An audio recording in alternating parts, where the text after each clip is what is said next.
To initiate the piling work, the hydraulic rotary piling rig will be positioned at the pile location and boring shall be done.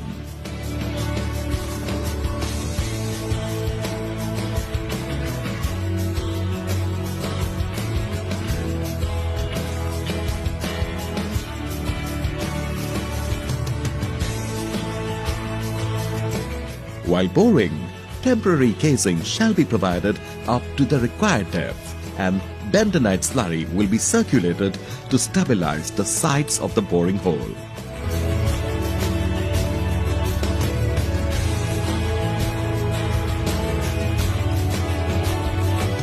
After completion of this process, reinforcement cage shall be lowered.